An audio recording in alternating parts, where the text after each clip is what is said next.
If you could bring me to Ashford, I could squire for you, sir. And you can teach me. Best you can. No, I've no need for a squire, lad. Every knight needs a squire. You look like you need one more than most. And you look like you need a good clout in the ear. Clout you. Welcome to the official Game of Thrones podcast, The Night of the Seven Kingdoms. I am Jason Concepcion. And I'm Greta Johnson, and today is super exciting. We are so glad to get to be back with you to talk about this first episode of the new series of the Game of Thrones world. I can't wait. It's just wonderful to be back in Westeros, getting clouded in the air, and to be able to talk about this episode after people have met our friends, Dunk and Egg. Yes, they do already feel like friends, don't They do. They really do. I love that. We're talking about the premiere episode of A Night of the Seven Kingdoms, written by Ira Parker, directed by Owen Harris. And Ira is our guest in today's episode. Very exciting. We're also going to be talking to the series composer Dan Romer, who's done some wonderful and very interesting work throughout this series. Yes, and just for folks who didn't get a chance, also I want to highlight the fact that we have like a pre-premiere episode already in the feed too. So if you're like, wait, who is Dunk? Who is Egg? Go listen to that. It's a fun episode. Also, it just happens to have an interview with George R. R. Martin in it, which is pretty exciting. Headline. So yeah. George R. R. Martin in the episode. Worth checking out. Now, important spoiler warning. Have you watched the first episode of A Night of the Seven Kingdoms? Maybe you're just like, I want to listen to the podcast. Don't do that. That's what the pre-premiere episode is for. Don't do that. Yeah. Watch the episode. Yeah. Do not get spoiled by anything we say here. Yeah. Come back and listen to us right after that. Let's get into it. Yes. You'd need coin, armour, horses, men, training, gods be good. Imagine the poor farmer charging down Lionel Baratheon in the lists. That would be a different sort of entertainment. Well, I'm no farmer. Yet you've come dressed as one. Shall we quickly recap what we saw here? Yes. Will you give us a little summary of this episode? Let's do that. We, of course, meet Duncan, who's a squire in the service of the hedge knight Sir Erlen of Pennytree, who sadly has passed away, is getting buried in this moment. You know, Arlen taught Dunk everything he knows, and Dunk now is wondering what he's going to do next with his life, and he kind of decides, you know what, I'm going to take the horses. I'm in need of money, and I'm going to head to this tournament that I've heard about over at Ashford Meadow. Dunk pulls into an inn like a day's ride away from Ashford and meets the stable boy named Egg. He's also eager to become a squire when he finds out that Dunk is a knight.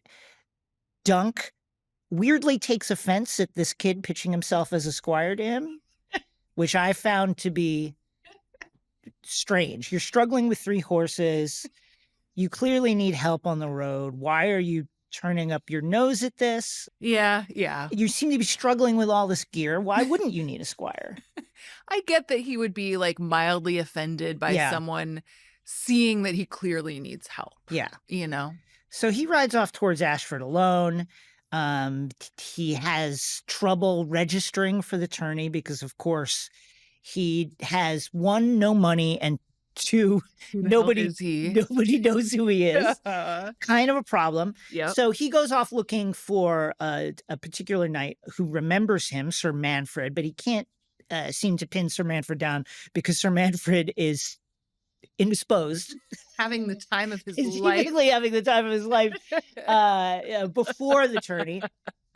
He happens to wander into the tent of Sir Lionel Baratheon, Lord of Storm's End.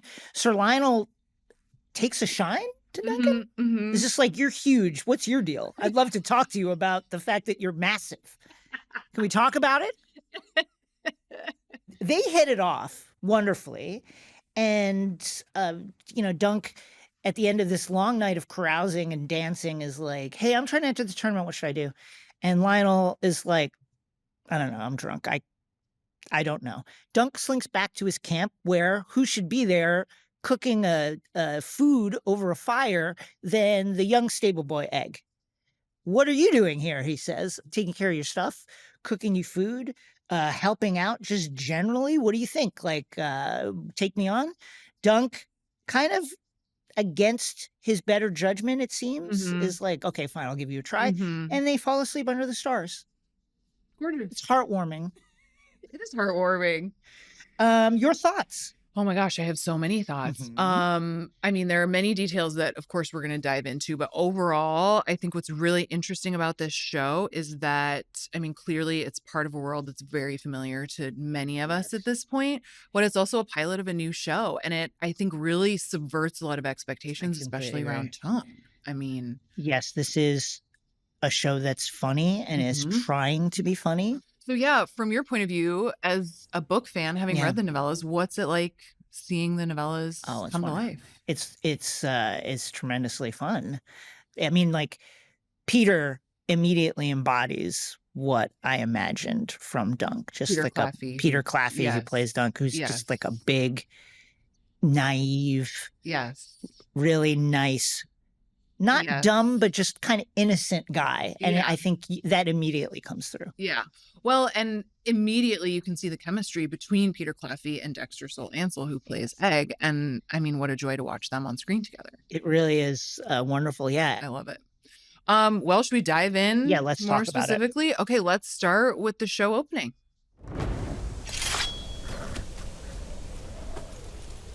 Could join the City Watch.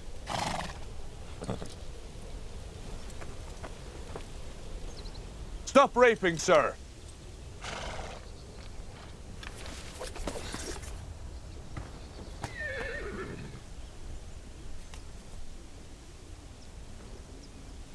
Fits my grip as well as it ever fit his.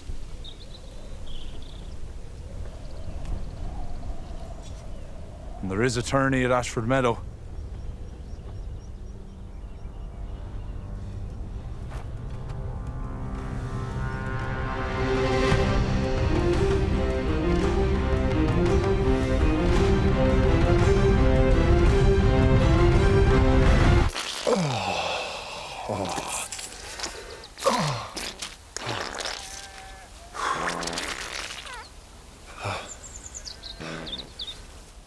I think the way that we undercut what seems like it is setting up to be a heroic moment with the Game of Thrones theme rising up under Dunk staring with determination into the middle distance, and then immediately we smash cut to a severe case of diarrhea.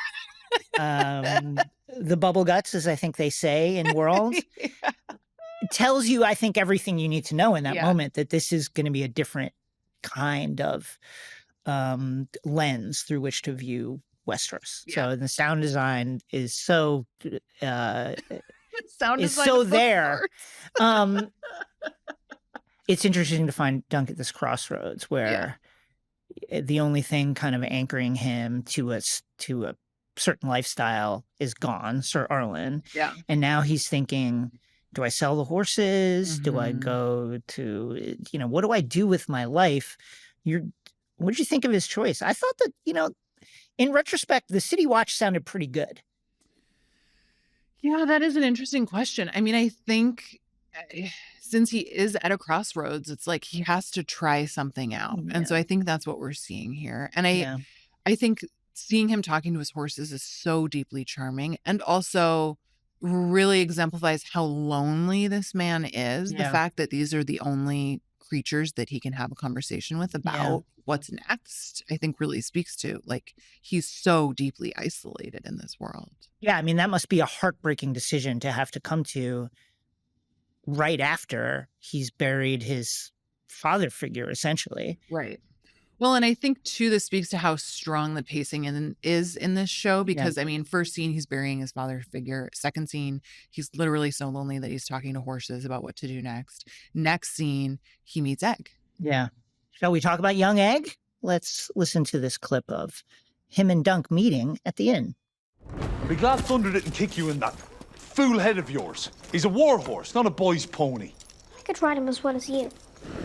Close your insolent mouth. I'm a knight, I'll have you know. You don't look to be a knight. What, all knights look the same, do they? No, but they don't look like you either. Your belt's made of rope. So long as it holds my scabbard, it serves. Are you going to the tourney then? Do you mean to enter the lists? Yeah, I suppose I do. First impressions of this confident little kid. I feel like I keep using this phrase, but he's such a little weirdo. I also love like Dunk walking in and seeing that Egg is already on the horse. Yeah. I'd love this first meeting. Dunk is huge. And Egg, while clearly acknowledging the fact that he is stepped out of the bounds of propriety and is wearing Duncan's property. Yeah, insolent is a good word. Duncan calls him a thief, which I think in this world is, grounds for probably losing a hand. And yet, Egg is like, are you a knight? I don't know. Like, you look poor. Not even just poor. You look destitute. Yeah. But then is also immediately after stealing his stuff, kind of insulting him to his face, being like, well, hold on. Like, are you looking for someone to share the road with you? Because I would love to come. And Dunk seems, I mean, he says no, but it also seems like a soft no. I agree. They just both clearly right off the bat seem really intrigued by each other. Yeah. And I think it's for different reasons for each of them. For sure. Like Egg seems like he's ready for some new adventure and is just like looking for like a way to get out of there. And Dunk, I think a lot of it is his loneliness. And like, here's this kid who like just like busted into his world so boldly. Yeah. That has to be kind of exciting if you've just been talking to horses for days, right? Well, I think you're absolutely right. I also think that there's that moment where Dunk kind of takes a quick look at like what he looks like and then like was like, okay, let me put my hand on my sword, and it says, I'm a knight, I'll have you know. And you could tell that he was excited and nervous to, for the very first time, tell somebody, yes, by the way, I'm a knight. Let me put that out there. Yeah, it kind of feels like he's trying it on, doesn't it? He's trying it on for the first time. Like, how is this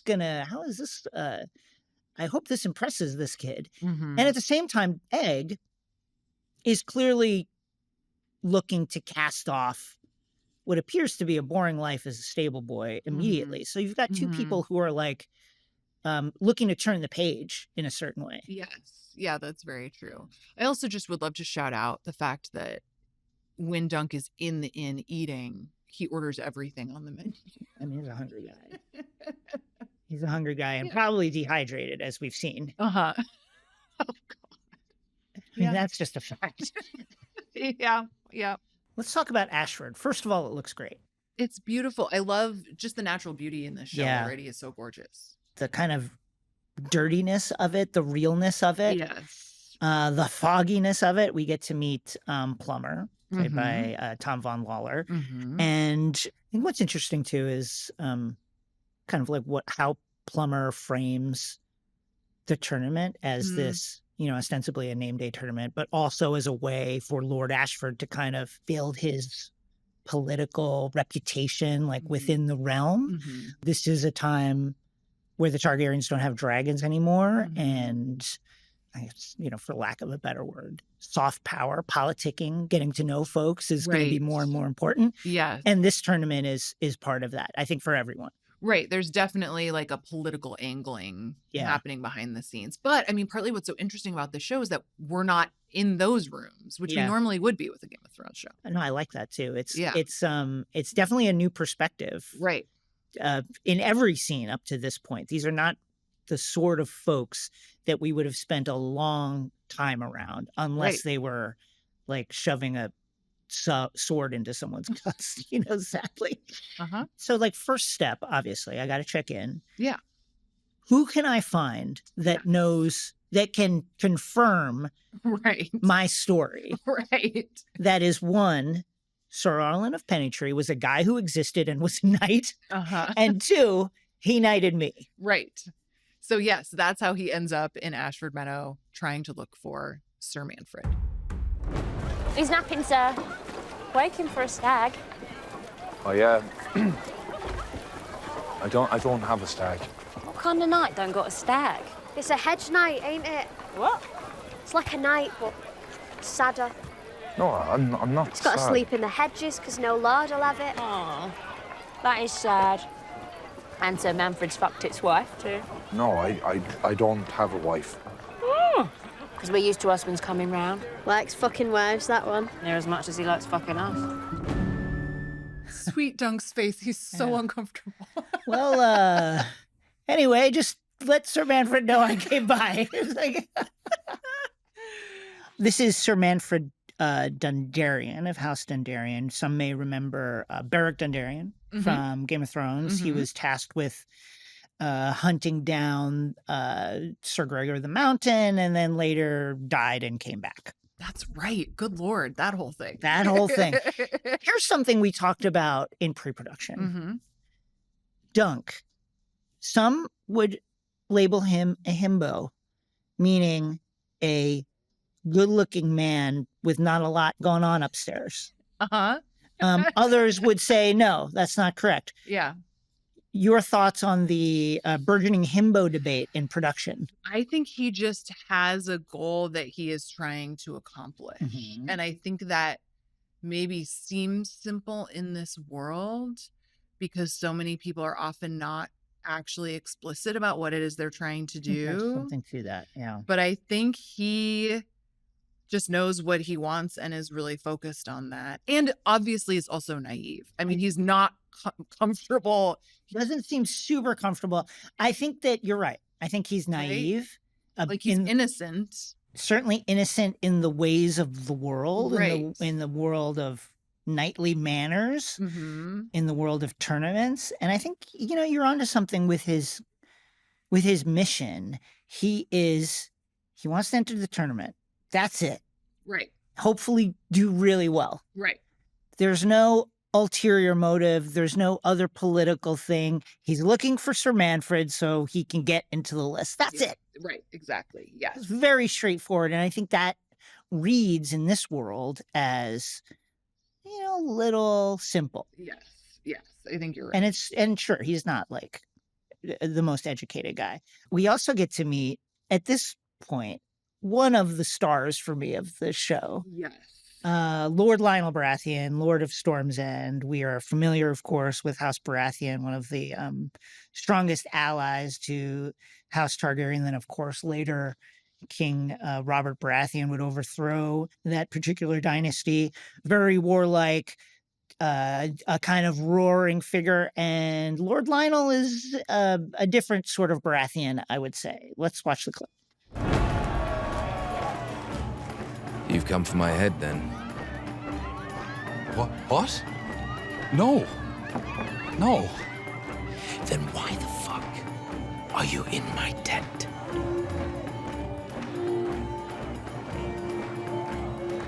So supper?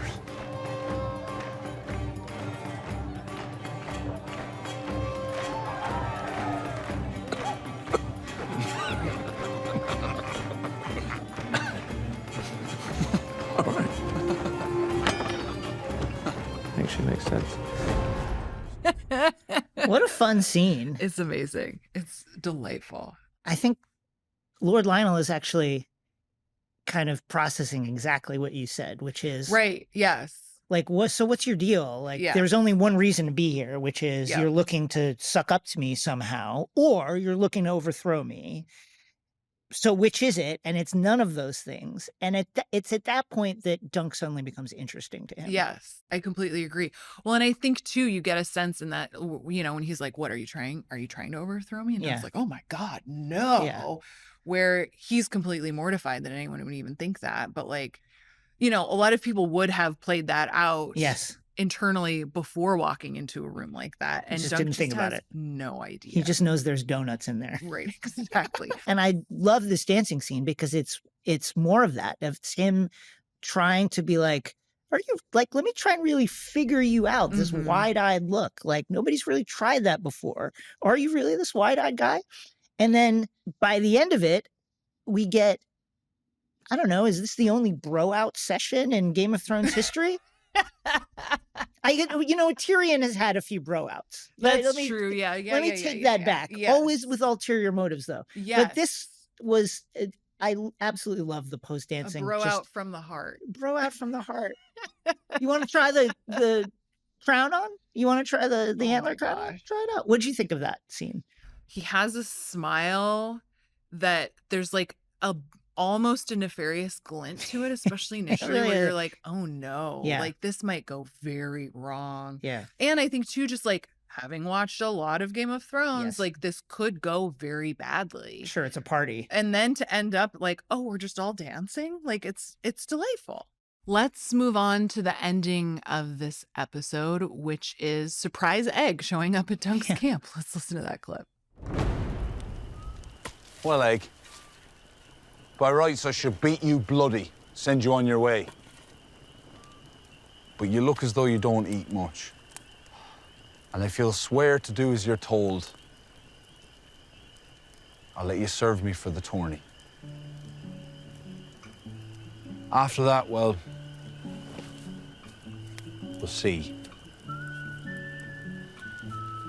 I don't have much, but if you prove worth your keep, you'll have clothes on your back and food in your belly.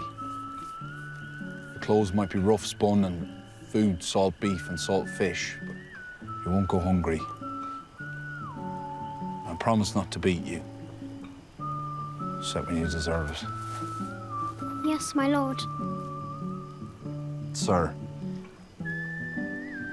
I'm only a hedge knight. Oh my gosh. I love that scene. Quite charming.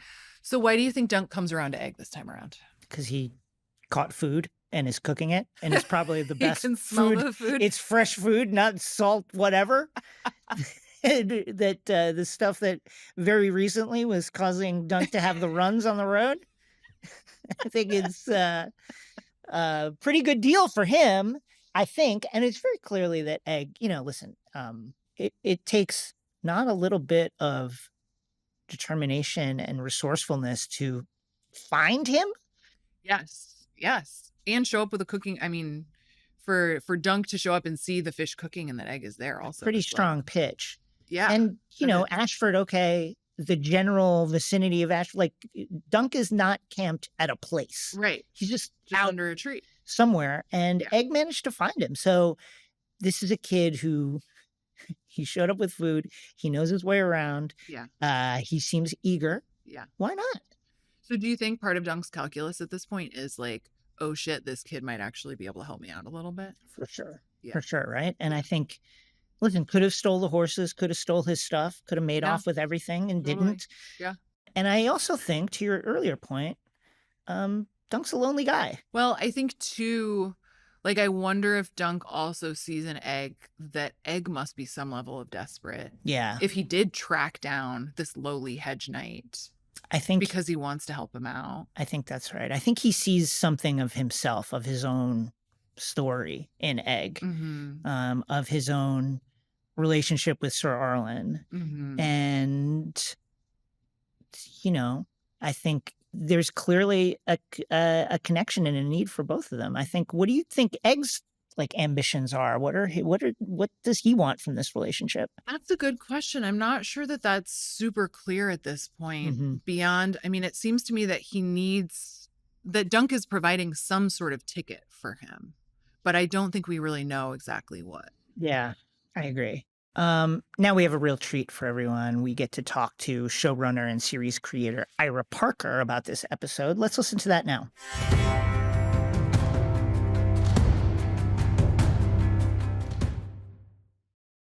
Very excited to be joined by Ira Parker, the executive producer, co-creator, and showrunner of Night of the Seven Kingdoms. You also wrote the first episode. Can't wait to talk to you. Ira, thanks for joining us. No, of course. Great to be here. So, what initially interested you about the story of Dunk and Egg? I imagine a lot of things. Look, it's first of all, I guess the world interests me a lot. You mean like Westeros in general? Westeros in general, being a fan of the books, obviously getting to do House of the Dragon was a lot of fun. Anything can happen in here, and just you can't help but try and throw some of your own experiences or see some of your own experiences in Dunks. Yeah, this guy who just wants just a little bit more, you know, who is trying to convince himself to step out of his comfort zone, which is, I think, one of the hardest things you can do in your life. It becomes so safe and easy to stay exactly rooted where you are. It's familiar, you know, to say I want a little bit more and to actually go for the thing. You know, I would say a lot of people don't do that, and, you know, you do that and you get just hammered down over and over and over again, and, you know, certainly Dunk experiences that. But what I love about these stories is just how hopeful it is and how real they are, how much that there's just a little bits of luck along the way, certain people that just give you a little hand, that say the right thing to you, you know, when it's most needed, when you're feeling sort of the most low and down on yourself. And you get a little bit of that in the book right away. You get Plumber, the steward at Ashford, you know, giving Dunk just a little bit of a like, go and try and do this thing, and then maybe, you know, I'll let you in. And it's just the right people at the right time, where otherwise Dunk could have just turned around and gone home, and you would have had a very different life. When we first meet Dunk, you know, it's maybe one of the worst days of his life. He's burying his mentor. He's taking care of these horses that he is now responsible for. Tell us about these opening scenes and what they're communicating about who this character is. Look, he's just lost the only person who knows him in the whole world. You know, the life of a hedge knight, which is basically, you know, a knight errant, a wandering knight, and have sword will travel, is a very lonely life. It's a very hard life. You're out on the road for long periods of time, and, you know, so your squire is really the only person you talk to, probably, beside your horses. Which certainly, you know, Dunk does. Happens a lot in this show. Does do. But also losing the only person who knew you in the whole world also gives you an opportunity to decide, do I want to be someone else? You know, to take stock of everything that's come before. What have I learned? What have I liked? What have I not liked? What are good parts, you know, I keep, bad parts I try and throw out, even though that never happens, you know? And, you know, where do I see myself? And we watch Dunk go through that exact moment of just trying to figure out what is next for him, which I think just naturally brings you into the story on a very even platform. You know, there's not a lot of information you need to have in order to understand that very simple problem. I mean, this is a really interesting moment for Dunk. He certainly could be exploring reinventing himself. I mean, we've never seen the moment where he actually is knighted by Sir Arlen. At this point, are we expected to sort of take Dunk at his word? He doesn't seem like a super devious person to me. No, he doesn't seem that way. But, I mean, as you say, Sir Arlen really was the only person who really knew him at this point, at least from what we're seeing in the show.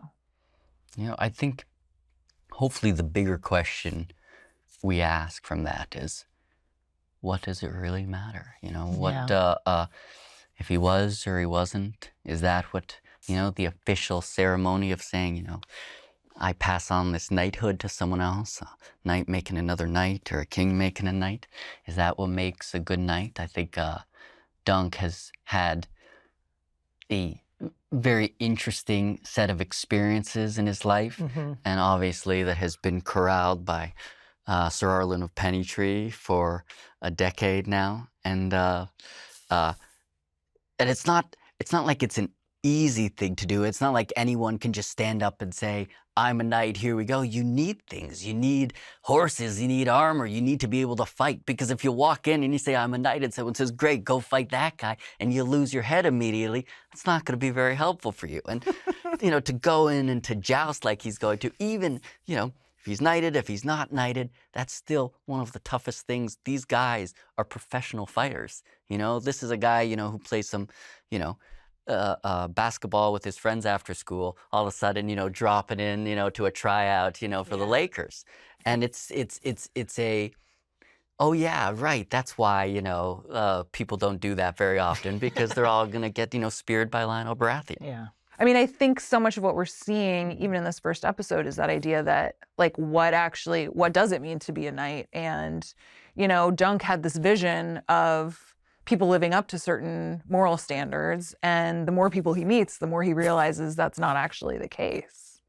Yeah, look, I think hopefully what people take away from this first season, that, that Sir Arlen, he just tried to be a benefit to the people around him. Yeah. And I think that's ultimately, hopefully, what it comes down to, whether or not you have the name and the arms and the armor. If you're, you don't even have to be a good person, you don't even have to be a moral person, but if you try and help out, in the immediate vicinity. You don't have to go off and, change the entire course of, history in the realm. You just have to help the guy next to you that's, struggling at the moment. And I think Dunk has, as we will see, sort of takes that as his guiding light and, maybe gets him into a little bit of trouble. So the end of this episode, Dunk's on his own. He goes back to his camp, and Egg's there. Dexter, who plays Egg, is so phenomenal. Yeah. What a revelation to have found him, huh? You know what? Very first email from my casting director, very top, #1, literally, Dexter Saul Ansel. Clicked on the link, watched the audition. That's the guy, great. Let's sign him up. Casting directors, oh, hold on one second, let's watch everyone first. So wait, you literally had not watched any of the other Nothing. No, we had been sent no Dunks. We had been sent no anyone else. Wow. Egg, that was the first thing that we saw. Dexter was literally #1 on that list. And anyways, we did, obviously do the big, long, many months long process and due diligence. And we came all the way back to the beginning. And he's amazing. Yeah, I mean, if that's not kismet or whatever you want to call it, one of one. Their chemistry is incredible. You mentioned just watching them together for 2 minutes, you can get the entire story. What was it like watching that unfold? Oh, I mean, the final round of auditions, just the chemistry reads between them when we had a few different pairs that we were matching and throwing together. I mean, my director, Owen Harris, and I were sitting in that room, and we just looked at each as soon as they, stood next to each other. This is the show. This is easy. Good. We can all go home now. You guys just, go figure it out. Last question. At the end of this first episode, where is Dunk after everything that's happened up to this point? Is he ready to be a knight? No. Okay. No. Hard no. Oh, poor guy. Yeah. It's like every time, I don't know about you guys, but every single time you get a no when you're trying to do the thing that you're trying, you could very easily take that as see, it wasn't meant to be. Yeah. I should go back and I should, stop doing this thing. I should stop trying. And if Egg doesn't show up, who knows? He's just suffered a big disappointment. Maybe he takes his marbles and goes home.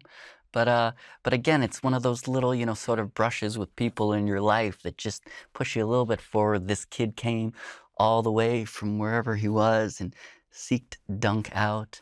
And, having somebody even just to talk to, another, heartbeat nearby, fills you with just a little extra bit of confidence, that you need to go forward. And so he's going to get there, but his journey will be long.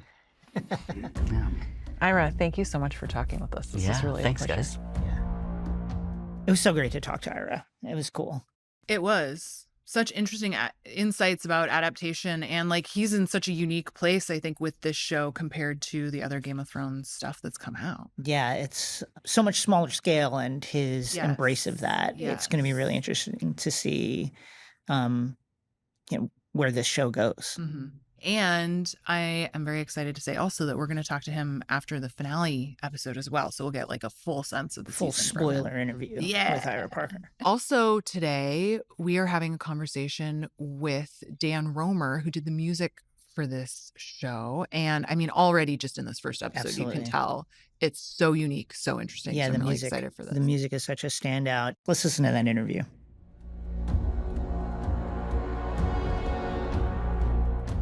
Our next guest is Dan Romer. He's an Emmy-nominated composer. He's written the score for movies like Luca and Beasts of the Southern Wild and shows like Station 11. And he also wrote the wonderful music for Night of the Seven Kingdoms. Dan, welcome. Thank you so much for having me. Thank you for coming on. I'm so excited to get to talk to you about this music because I think it's so special. Oh, thank you. What was it like when you first like got the call that you've been tapped to make the music for the next Game of Thrones? I mean, that's got to be a trip, right? It was unbelievable. I couldn't believe it. I mean, yeah. I mean, I love Game of Thrones so much, and it was so incredible to hear that that they were considering me as the composer, and then finding out about the musical world they wanted to do. It was like, this makes me so happy to like have it, have this world to work in, and then specifically something that felt so tailored to what I love doing. Talk to us about how you created this music, the kind of collaboration involved in scoring this series. Yeah, I mean, working on this music with Ira was like such a dream. It was so wonderful. And we kind of wanted to do this more handheld instrument kind of thing. We're using a lot of guitar. Yeah. We're using a good amount of piano. We were trying to kind of like not make the music feel quite as grand in scope as the original Game of Thrones. It's a smaller story. It's a more kind of contained story about Dunk and Egg. So we kind of wanted to create this sort of like handheld, sort of like, I don't know, sort of like brawler middle class kind of music, and not as much of this gigantic royal music, There's a real almost Western feel to some of the pieces, with this kind of like waltzing, whistling, acoustic guitar piece. Sure. Yeah.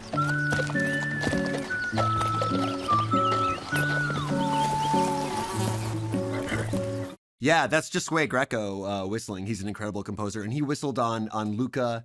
He's been, a dear friend and a great composer and an amazing collaborator for a long time. And his whistling will break your heart. If you hear him whistle Somewhere Over the Rainbow, it destroys you. Oh, wow. It's so beautiful. Oh my God. I hope that one day you'll get to hear it. I would love to hear that. That's amazing. But yeah, there was definitely like a bit of a feeling of like, how do we make this sort of feel like a Western, but not sound like a Western, sort of? Like, we were like, we can't just go like full spaghetti Western style. Right. We need to keep this grounded in Westeros. It needs to feel like that kind of a thing. And so it was a bit of a challenge kind of figuring out how to do that instrumentally, but I think we got to a place we're really happy with. Well, it's interesting because there are also some pretty jazzy elements throughout the season too. Yeah, I love that observation. That makes me so happy to hear. Yeah, I mean, it's a different show from the original, and the score is so incredible in the original, and we're just trying to find a way to sort of let it sit next to it in an interesting way where it feels different but still feels of the same world. So when you're going to drop something more jazzy or more Western inflected into a scene, how does that work? Do you talk it through with Ira and then you go do several samples and then say, what about this? Or do you come up with something on your own? How does that process work? Well, Ira and I sat down for many hours before we did one thing to picture. We just sat down and played with a bunch of instruments. We wrote some themes. I sat there writing melodies, and he would kind of, ask for different shapes while I was writing them. And then once we had melodies we were happy with, he would say, okay, now let's hear it on this instrument. Let's hear it on this instrument. Let's hear it on this instrument. And we kind of just like tried all these different permutations of the melodies from the show. So it was a really like collaborative process, and then as we went, we did more back and forth. But yeah, I mean, I think Ira had this kind of vision of what it would sound like and feel like, and we spent a lot of time up front figuring that out. You mentioned the idea of like really letting story sort of like be your guide as you move forward with figuring out what themes are. I would love to hear, like, are there specific characters or maybe even specific moments that like really informed what you wanted to do as you created the music for the show? Yeah, there's a Dunk theme and there's an Egg theme. And I don't want to talk too much about the other themes that happen. They kind of like wind around in certain ways and come in and out as it goes. But yeah, I felt like I wanted to have a fairly strong, like a melody that you recognize as that melody for each of them.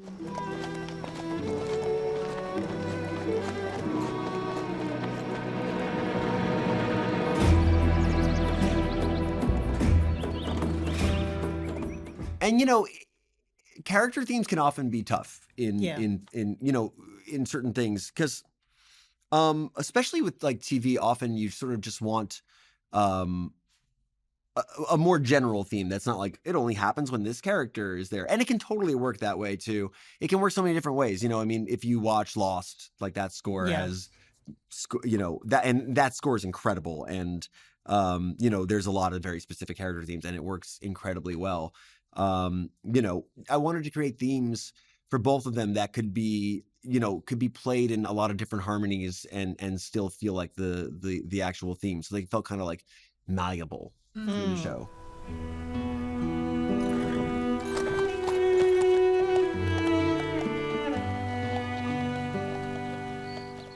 Do you recall what the first piece you wrote for the show was? Yeah, I'm pretty sure it was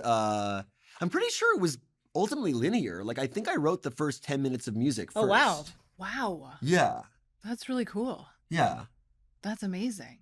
Well, yeah. I mean, the main first theme that you hear when you hear Dunk's theme at the beginning, that was definitely the first thing I wrote. And then we were kind of playing with the different ways that Dunk's theme could be used throughout the show.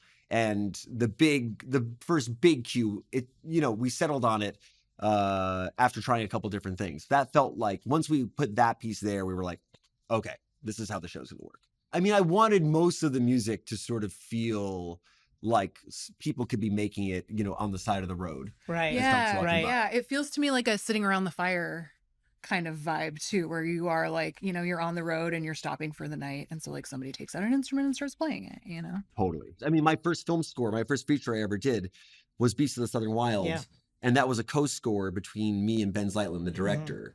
And so I came from producing, albums growing up. I grew up producing albums and stuff. In my 20s, that's mostly what I did.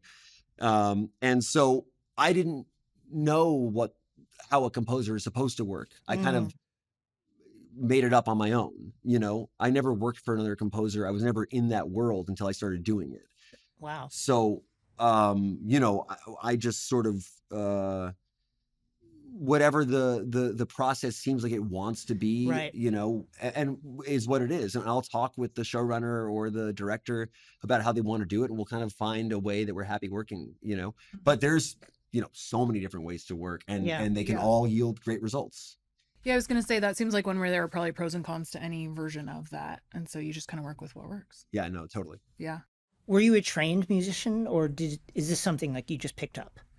Yeah, I was studying opera singing in high school. Okay. I went to LaGuardia. LaGuardia. Yeah, the Performing Arts School in New York. Cool. Fame. The Fame School. Yeah. I think it's really interesting to hear that you have a background in opera singing, just because, I don't know, something I keep thinking about when I spend time in this world is like, why can't we just all go to operas instead of watch jousts? That sounds great. I would love to go to an opera at any time. Or I mean, I would absolutely rather go watch an opera than a joust, personally. Right? Yeah. Actually, there is a moment of kind of like classical operatic singing in the show that happens a bit later. And I can't sing that way anymore. I've lost that ability to do that. So I got some incredible singers in to do it, and it's for sure one of my favorite moments of the show. Well, Dan Romer, thank you so much for joining us. Thank you so much for having me. This was so much fun. Yeah, it really was. Yeah. I loved that conversation so much. I mean, fun. I think like this show clearly has such a different tone from the other Westeros shows that we've had. Yes. And the music clearly just contributes to that so much. Now let's go to a new segment. We will be ending every episode with an award segment. Most Valuable Night. This award will go to the person, animal, or thing. Usually it's going to be a person who we feel most embodies the knightly qualities that are very ambiguous, but that we will highlight through this award. The only rules, I guess, are that we can't pick Dunk or Egg because that would be too easy, and no repeats. Okay. No repeats. So you pick them once and that's it. That's fair. Greta, your most valuable night. I want to choose Lionel Baratheon. Great one. He's so brash. Yeah. I think in a lot of ways you could argue he has very few knightly qualities. But I'm going to make the argument that curiosity is knightly. Okay. And the fact that Lionel's like, what's this guy up to? I love that. And then also is like, let's just dance. Love it. I think is really, those are virtues, you know? You know what? I'm going to agree with you. I'm also going to pick Lord Lionel Leo Baratheon, as I call him. I love his speech where he's just like, 4,000 years ago, somebody invented jousting. I don't know. We don't know who did that. And blah, blah, blah. It's like, okay, great one. I just thought he was unlike any character that we've met in this world up till now. Yeah. And certainly, as one of the high lords of the realm, we've really never met a guy like this. So I really enjoyed his scenes, and I completely agree with you. Yeah. Most valuable knight! I dub thee! Oh my gosh. Well, it feels very good to be back with you, Jason. This is such a pleasure. It's wonderful We're to be doing back it. here, yeah. Sir Greta. Thank you, Sir Jason. Yes, wonderful to be back here. The second episode of A Night of the Seven Kingdoms comes out Sunday on HBO and HBO Max. And be sure to join us wherever you get your podcasts right afterwards to hear us talk about the second episode of A Night of the Seven Kingdoms and break it down with Ser Duncan himself, Peter Claffey. Yeah. And yeah, if you like what you're hearing and watching, don't forget to leave a rating and review on your podcast player of choice. You can find us on the Game of Thrones social media handles. You can also watch us on HBO Max. That's right. You can watch the podcast on HBO Max. Whoa. And you can follow me on Instagram at Greta M. Johnson. I have a podcast called Happy to Be Here. And I'm on Substack as Gretagram. You can find me also on Instagram at NETW3RK. I have a podcast called X-Ray Vision, and so you can find it wherever you get your podcasts. The official Game of Thrones podcast, A Night of the Seven Kingdoms, is produced by HBO in collaboration with Same Boat Studios. This podcast is hosted by Greta Johnson and Jason Concepcion, who also produces the show. Our executive producers for Same Boat Studios are Gabrielle Lewis and Barry Finkel. Our senior producer is Ben Goldberg, and the show is mixed by Hannes Brown. Our video editor is Stefano Sanchez, and In-Sung Huang is our digital content producer. Special thanks to Michael Gluckstadt, Allison Cohen-Sorokach, and Kenya Reyes from the HBO Max podcast team. Thanks for listening. We will see you all next week. And remember, as Leo Baratheon said, don't slouch. Be tall.